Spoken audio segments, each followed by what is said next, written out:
Assalamualaikum semuanya. Pada kesempatan kali ini kita akan ngebahas tentang materi kurikulum 2006 atau yang namanya kita kenal dengan nama kurikulum KTSP dan kurikulum 2013. Nah, penasaran kan? Ayo kita mulai bersama-sama ya. Tapi sebelum kita pelajari lebih lanjut tentang apa itu KTSP dan kurikulum 2013, untuk pertama-tama saya akan menjelaskan tentang apa sih itu KBK, maksudnya dari KBK atau kurikulum 2004 menuju ke KTSP atau kurikulum 2006. Nah, untuk penjelasannya kita lanjut di sebelah ya. Nah, jadi maksud dari KBK ke KTSP, jadi KBK ini adalah model kurikulum pada tahun 2004, di mana model kurikulum ini menekankan pada perumusan yang jelas dan aspek yang terukur, di mana kompetensi yang dicapai itu dicapai oleh siswa setelah menyelesaikan proses pembelajarannya, serta memiliki kompetensi yang sesuai dengan kebutuhan pasar. Nah, KBK ke KTSP ini juga merupakan pengembangan kurikulum yang diserahkan kepada kepala sekolah sebagai wujud otonomi atau kepada pemerintah daerah, kemudian kepada guru. Dan yang terakhir, dari KBK menuju KTSP ini adalah acuan perencanaan pembelajaran dengan kompetensi dan indikator kompetensi. Oke, baik. Jadi kalian sudah tahu kan apa itu dari KBK menuju KTSP. Nah, baru nih kita masuk ke pengertian itu apa itu KTSP. Jadi, pengertian KTSP adalah selanjutnya kita akan membahas tentang apa itu KTSP. Nah, KTSP atau yang lebih dikenal dengan kurikulum tingkat satuan pendidikan adalah kurikulum operasional yang disusun dan dilaksanakan oleh masing-masing satuan pendidikan. KTSP ini lebih kepada kita kenal dengan kurikulum 2006. Selanjutnya, kita akan membahas tentang apa itu KTSP. Nah, KTSP atau yang lebih dikenal dengan kurikulum tingkat satuan pendidikan adalah kurikulum operasional yang disusun dan dilaksanakan oleh masing-masing satuan pendidikan. KTSP ini lebih kepada kita kenal dengan kurikulum 2006. Selanjutnya, kita akan membahas tentang apa itu KTSP. Nah, KTSP atau yang lebih dikenal dengan kurikulum tingkat satuan pendidikan adalah kurikulum operasional yang disusun dan dilaksanakan oleh masing-masing satuan pendidikan. KTSP ini lebih kepada kita kenal dengan kurikulum 2006. Selanjutnya, kita akan membahas tentang apa itu KTSP. Nah, KTSP atau yang lebih dikenal dengan kurikulum. Oke, jadi kalian udah tahu kan tentang pengertian apa itu KTSP.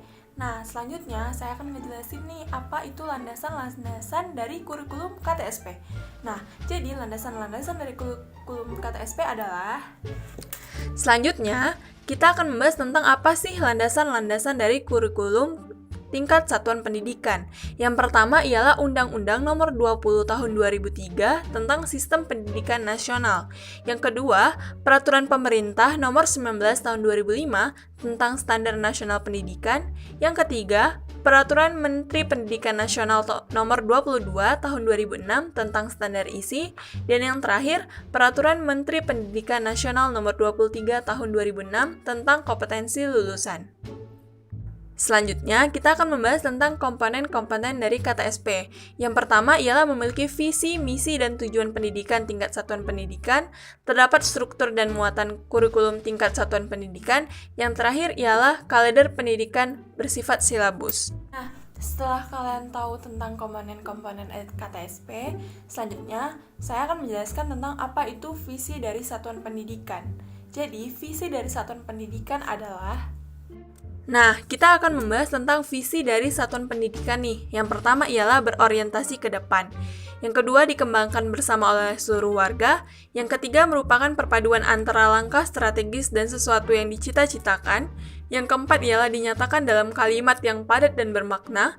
Yang kelima, dapat dijabarkan ke dalam tujuan dan indikator keberhasilannya. Yang keenam, berbasis nilai. Dan yang terakhir ialah membumi atau bersifat kontekstual. Oke, jadi kalian udah tahu kan apa aja dari visi satuan pendidikan. Nah, selanjutnya saya akan menjelaskan tentang tujuan-tujuan dari tujuan pendidikan per tingkat satuan pendidikan. Nah, apa saja tujuan dari pendidikan tingkat satuan pendidikan? Yang pertama ialah pendidikan dasar, di mana meletakkan dasar kecerdasan, pengetahuan, kepribadian, akhlak mulia, serta keterampilan untuk hidup mandiri dan mengikuti pendidikan lebih lanjut. Yang kedua ialah pendidikan menengah, di mana meningkatkan kecerdasan, pengetahuan, kepribadian, akhlak mulia, serta keterampilan untuk hidup mandiri dan mengikuti pendidikan lebih lanjut. Nah, setelah itu kita akan membahas tentang struktur dan muatan dari kurikulum KTSP. Apa saja? Yuk kita sama-sama lihat. Baik, kita akan membahas tentang struktur dan muatan dari kurikulum tingkat satuan pendidikan. Yang pertama ialah mata pelajaran, yang kedua muatan lokal, ketiga kegiatan pengembangan diri, keempat pengaturan beban belajar, yang kelima kenaikan kelas, penjurusan serta kelulusan, yang keenam pendidikan kecakapan hidup, dan yang terakhir pendidikan berbasis keunggulan lokal dan global. Oke, jadi kalian sudah tahu ya tentang struktur dan muatan-muatan dari kurikulum KTSP. Selanjutnya, saya akan membahas tentang apa itu kalender pendidikan. Nah, selanjutnya saya akan membahas tentang kalender pendidikan. Kalender pendidikan merupakan satuan pendidikan di mana dapat menyusun kalender pendidikan sesuai dengan kebutuhan daerah, karakteristik sekolah, kebutuhan peserta didik dan masyarakat dengan memperhatikan kalender pendidikan sebagaimana tercantum dalam standar isi pendidikan. Setelah kita mengetahui tentang apa itu kalender pendidikan, selanjutnya saya akan menjelaskan tentang apa itu silabus. Jadi, silabus adalah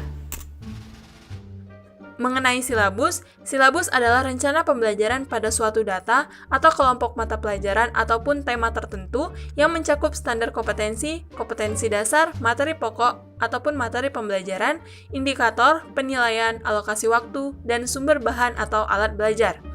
Silabus merupakan penjabaran standar kompetensi dan kompetensi dasar ke dalam materi pokok atau pembelajaran, di mana kegiatan pembelajaran dan indikator pencapaian, serta kompetensi untuk penilaian.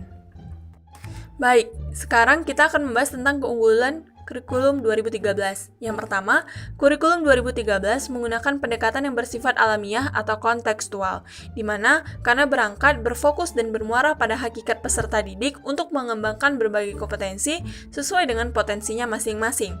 Yang kedua, kurikulum 2013 yang berbasis karakter dan kompetensi boleh jadi mendasari pengembangan kemampuan-kemampuan lain. Dan yang terakhir, ada bidang-bidang studi atau mata pelajaran tertentu yang dalam pengembangannya lebih tepat menggunakan pendekatan kompetensi, terutama yang berkaitan dengan keterampilan. Selanjutnya, kita akan membahas tentang asumsi dari kurikulum 2013. Mengenai asumsi kurikulum 2013, banyak sekolah yang memiliki sedikit guru profesional dan tidak mampu melaksanakan proses pembelajaran secara optimal. Dan banyak sekolah yang hanya mengoleksi sejumlah mata pelajaran dan pengamatan sehingga mengajar diartikan sebagai kegiatan menyajikan materi yang terdapat dalam setiap mata pelajaran, di mana peserta didik bukanlah tabungan kosong atau kertas putih bersih yang dapat diisi atau ditulis sekehendak guru. Peserta didik memiliki potensi yang berbeda dan bervariasi. Dalam hal tertentu memiliki potensi tinggi, tetapi dalam hal lain mungkin biasa-biasa saja bahkan rendah. Jadi, setelah kita membahas tentang asumsi-asumsi dari kurikulum 2013, selanjutnya saya akan menjelaskan tentang kompetensi-kompetensi inti yang ada di kurikulum 2013.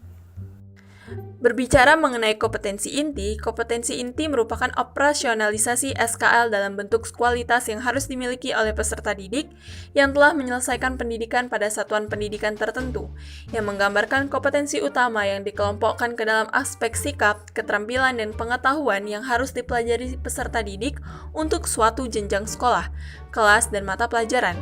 Kompetensi inti harus menggambarkan kualitas yang seimbang antara pencapaian hard skill dan soft skill.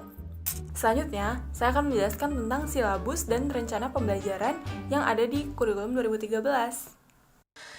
Silabus dan rencana pembelajaran. Dalam kurikulum 2013, silabus sudah disiapkan oleh pemerintah, baik in kurikulum nasional maupun untuk kurikulum wilayah, sehingga guru tinggal mengembangkan rencana pembelajaran yang tidak terlalu sulit, dan membuat siswa menjadi lebih asik dalam kegiatan belajar dan mengajar. Mengenai silabus adalah rencana pembelajaran pada suatu data atau kelompok mata pelajaran ataupun tema tertentu yang mencakup standar kompetensi, kompetensi dasar, materi pokok, ataupun materi pembelajaran, indikator, penilaian, alokasi waktu, dan sumber bahan atau alat belajar. Silabus merupakan penjabaran standar kompetensi dan kompetensi dasar ke dalam materi pokok atau pembelajaran, di mana kegiatan pembelajaran dan indikator pencapaian, serta kompetensi untuk penilaian. Nah, jadi itulah hasil penjelasan saya mengenai kurikulum 2013 dan kurikulum 2006 atau kurikulum KTSP. Semoga apa yang telah saya sampaikan dapat menginspirasi kalian semua ya. Sampai jumpa lagi.